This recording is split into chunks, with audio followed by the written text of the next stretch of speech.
Hello guys, welcome back to open చేస్తే. ఎలా ఉన్నారు? అంత బాగున్నారా? Kishkindhapuri. First of all I'm waiting for Kishkindhapuri part 2. అసలు ఏంటి ఈ కిష్కింధపురి సినిమా ఎలా ఉంది అంటే యావరేజ్ గా ఉంది నాకైతే. But better than Bellamkonda Sai Srinivas గారి ప్రీవియస్ మూవీస్ కంటే. బెల్లంకొండ సాయి శ్రీనివాస్ గారు చేసిన మూవీస్ లో నాకు జయ జానకి నాయిక ఒక్క సినిమా మాత్రమే నచ్చుతుంది.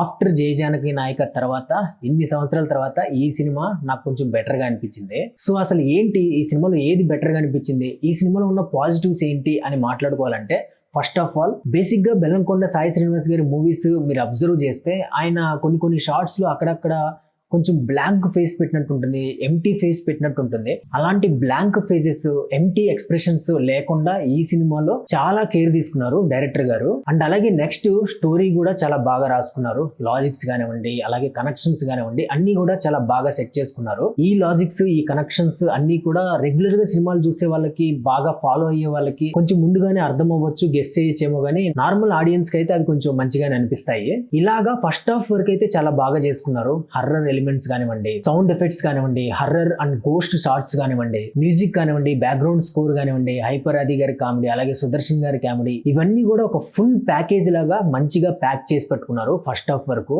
ఇంటర్వెల్ బ్లాక్ కూడా చాలా మంచి కిక్ ఇచ్చింది ఆ రేడియో వాయిస్ తో. సో ఇక్కడ వరకు అంతా బాగుంది. బట్ సెకండ్ హాఫ్ కి వచ్చేసరికి కొంచెం క్లారిటీ మిస్ అయింది అని అనిపించింది. దాంట్లో ఒక హర్రర్ టచ్ మిస్ అయింది. దాంతో మనలో భయం కూడా పోతుంది. నాకు ఇక్కడ ఎందుకు ఇలా అనిపించిందంటే, ఒక హర్రర్ స్టోరీని మీరు తీసుకుంటే దానికి ఒక ఫ్లాష్ బ్యాక్ ఉంటుంది. ఆ ఫ్లాష్ బ్యాక్ లో ఏదో ఒక స్టోరీ ఉంటుంది, ఎవరో ఒకరు ఉంటారు, వాడికి ఏదో జరుగుతుంది, దాని నుంచి స్టోరీ అనేది జనరేట్ అవుతుంది. బట్ దానికి మోటివ్ ఏంటి, ఆ మోటివ్ ఏంటి అనేది ఇక్కడ క్లారిటీగా చెప్పలేదేమో అని అనిపించింది నాకు. ఎందుకంటే ఒక దగ్గర వరకు ఒక స్టోరీ చెప్తారు, మధ్యలో ఇంకొక క్యారెక్టర్ వచ్చి అదే స్టోరీలో ఇంకొక వర్షన్ చెప్తారు. ఇవి రెండు కాదు ఇంకా ఏదో ఉంది అని చెప్పేసి హీరోకి చాలా క్వశ్చన్స్ వస్తాయి, చాలా డౌట్స్ వస్తాయి. సో దాంతో అక్కడ హీరోని డౌట్ లో పెట్టి, మనల్ని కూడా డౌట్ లో పెట్టి వదిలేశారు అన్న ఫీలింగ్ వచ్చింది. ఎందుకు, వై, దీనికి ఇంకో సీక్వెల్ ప్లాన్ చేద్దాము అని అనుకున్నారా? ఈ స్టోరీ ఏదైతే ఉందో ఇదే మూవీలో కంప్లీట్ గా చెప్పొచ్చు కదా. సో ఇక్కడే నాకు మిస్ అయింది. ఆ ప్రేమ గారి క్యారెక్టర్ ఎందుకు పెట్టారో, దానికి ఏమైనా స్టోరీ ఉందా అనేది చాలా డౌట్ పెట్టి వదిలేశారు.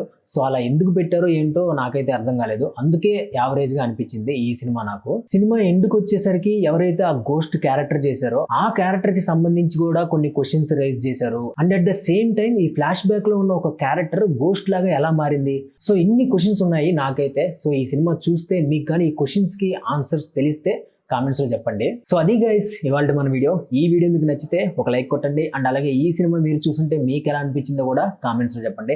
అండ్ అలాగే మన స్లోగన్ గుర్తుంది కదా, నచ్చితే మెచ్చుకుందాం, అందరితో పంచుకుందాం. So please support and subscribe to open చేస్తే.